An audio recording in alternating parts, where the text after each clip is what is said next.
So it's going to be interesting to see exactly how these two clash with each other.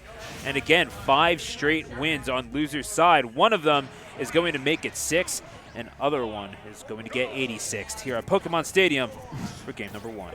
And this is a matchup traditionally in Palu's favor because Palu runs the neutral, runs the advantage, but that doesn't mean Rob can't get some nasty stuff on Palu, right? I mean, Rob is one of those characters that has such like top-tier advantage state that even Palu has to wince in fear at getting hit by this character. TJ13 on the back foot thus far in the match, but it only takes a couple Palutena conversions to change things around here. And TJ13, notably a very patient player. I think I already mentioned this, but both sets with Kirito pretty much went to time. He's also a Sonic, so he does have that Sonic available to him if he wants to slow the pace of the game down, or if he thinks it'll work out. That counter into the side B. That was unconventional. I mean, don't have to deal with the gyro if you don't hit the control stick at all.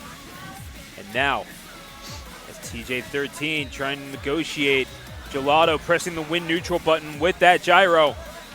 Again, just trying to keep the distance and talking about the patience. Well, when the robot rolls behind you, you do have to do something about that. And TJ13 is going to suffer the first stock loss.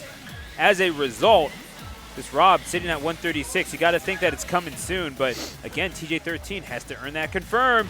Absolutely, he has to do more than earn that confirm. However, gets it right there with that nice positioning off stage into the, oh my gosh, why am I, explosive flame, there we go. You caught Rob pressing the button. Yeah. You caught him at the end of the laser animation and basically just kind of died for it. So that is just somehow the way the cookie crumbles. And now, again, Rob addressing the situation is a very deliberate nair. It's not a get-off-me move. Has a little bit of startup to it, but quite a bit of punch as well. Gets you into a little bit of knockback to go along with it.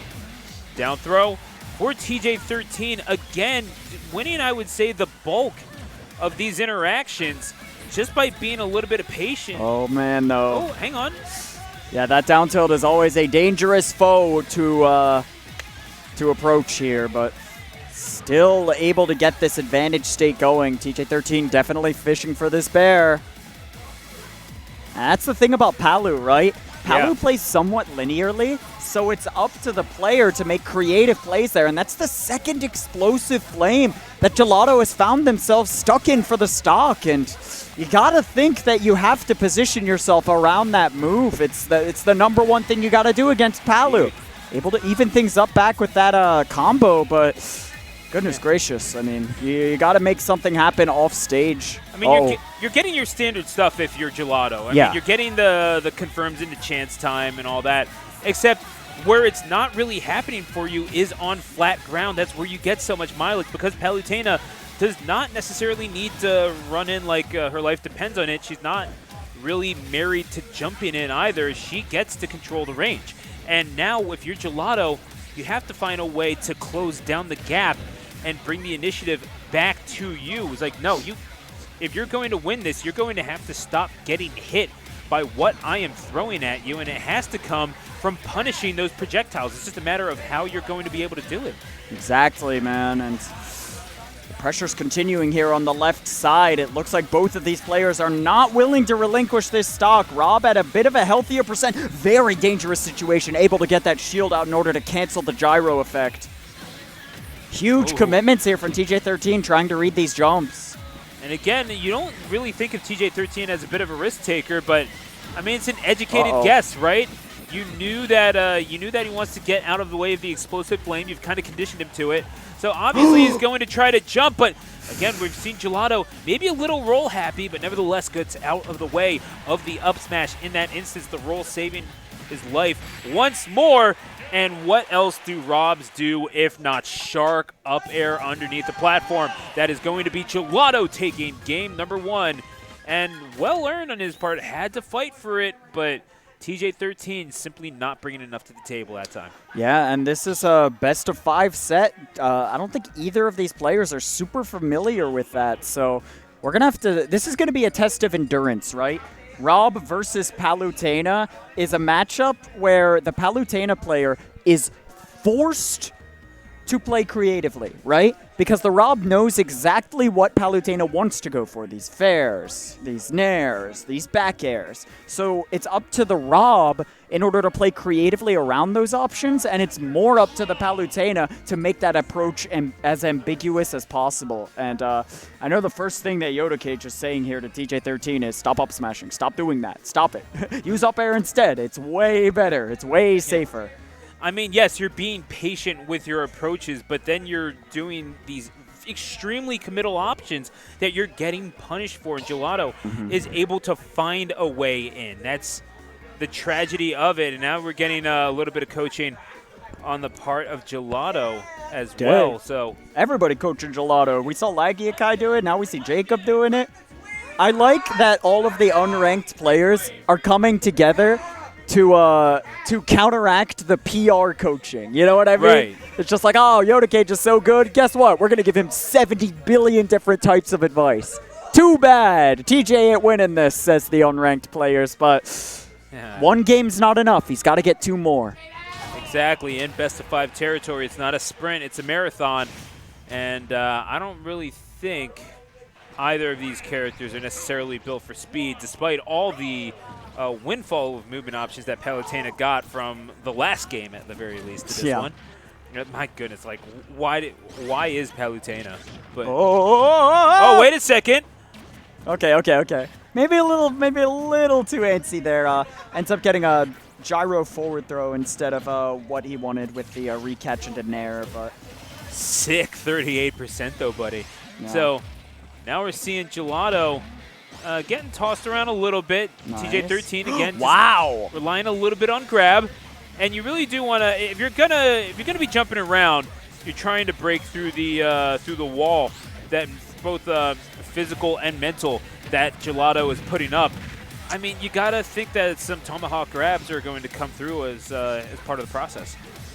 And of course, Gelato rocking the shot glass tag, who is in college. Shout outs to Shot Glass, one of our premier Philadelphia unranked players, Bears gang member. And new student at the Rochester Institute of Technology. So, you know, smart dude.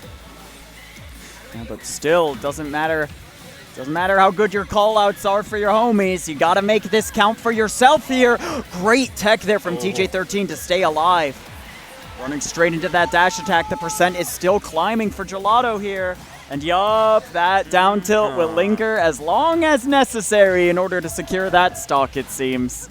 Good stuff to TJ13. TJ13 realizing that you need to be able to confirm off of the ledge, especially because that is too big a body for you to not be able to punish. And this is someone who, I mean, if you're able to get stuff off of people like Archangel at the local Johns every now and then certainly you're able to hit a target like Rob. It's simply too inconceivable to think that, oh, man, I can't hit this gigantic green floating robot. Yeah, exactly. And something that TJ13 is kind of messing up a little bit is a little bit of his nair confirms, right? He's doing some fast falls in the middle of his nairs, which are not optimal for Paolo to do whatsoever. But still, I mean, despite a few technical flubs, it seems like he's really got his act together here in the second game. He's really making the Paolo advantage state be felt. He ran out of gas in that exact moment. Yup, there's the up smash now that Rob doesn't have resources, and that back air as Gelato tries to seal stage condition in order to recharge that fuel. TJ13 says, no way, Jose, and we are continuing the nair train. See, how about instead of trying to read jump off of ledge, how about you make them jump? Exactly. So, kind of liking the thought process. It's been being a little bit more judicious about the up smash, paying dividends for TJ13, and maybe that isn't how you got the kill, but it certainly is what helped contribute to it. Now you're sitting with 3 stocks to Gelato's 1, and you're getting these counters. You are reading this robot like the book. This is why you read the instruction manual. And TJ13, catch a body, young man. That is a 3-stock victory for the Palu. Yeah, and TJ13 might have something against some CPUs because I know Rob's got a functioning CPU, and that tag said don't be a CPU, so boy does he hate robots. That's crazy. Oh my goodness. Domo arigato, Mr. Roboto. That is just, I don't know what it is about Gelato that really made TJ13 that upset. But whatever Yoda Cage said, I need him to speak into my ear right now because I need to go off like that too. Yeah, Yoda Cage be like, all right, you got it. He's not even there for advice anymore. Now Blast TD giving Gelato a little bit of advice. So, oh, and Jacob once again. Man, I mean, TJ13 getting nothing because Yoda Cage was just like, all right, my coaching worked. GG's. That's kind of messed up. That's a statement, if anything. But Gelato, not necessarily a stranger to these types of situations. I believe he actually went on a pretty good run on the last Arcadian as well, if I'm not mistaken.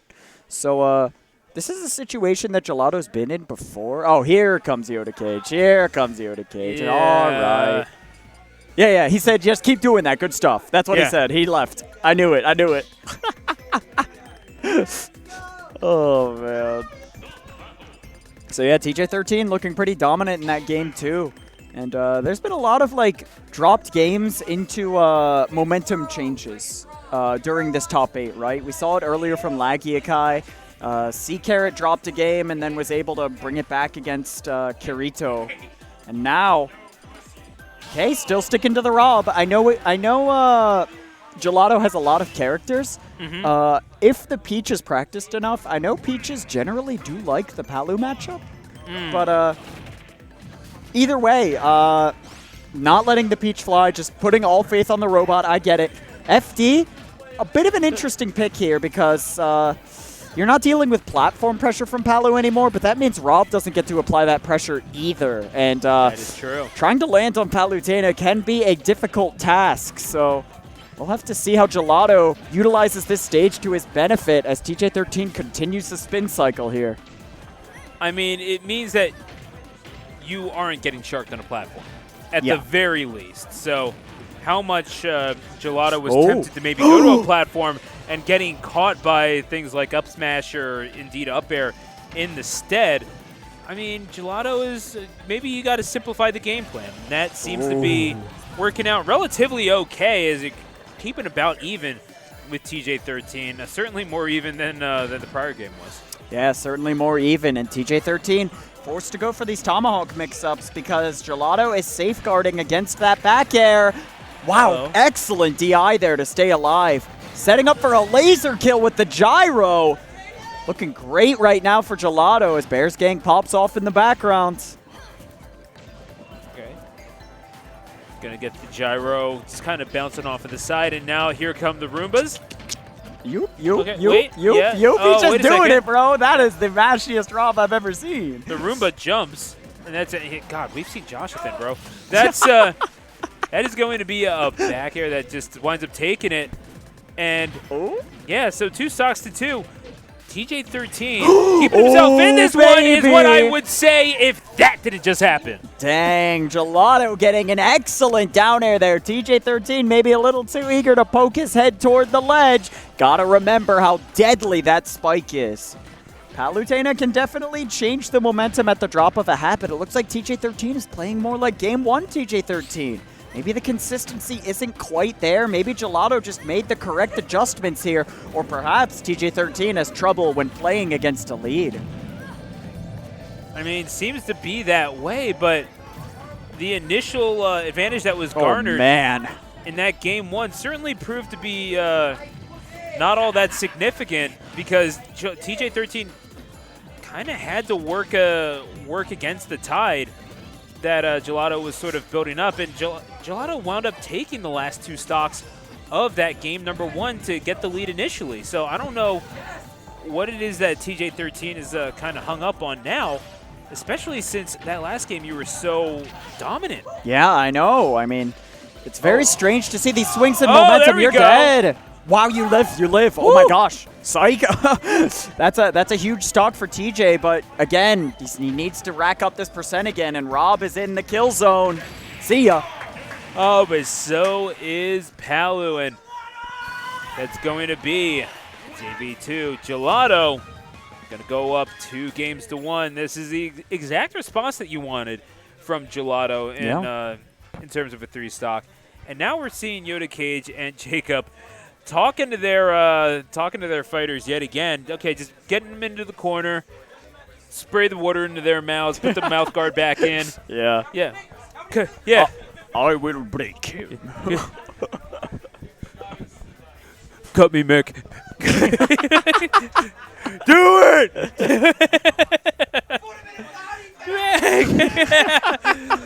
Oh my gosh, this Rob is actually sweeping the leg. No way. That's that down tilt, man.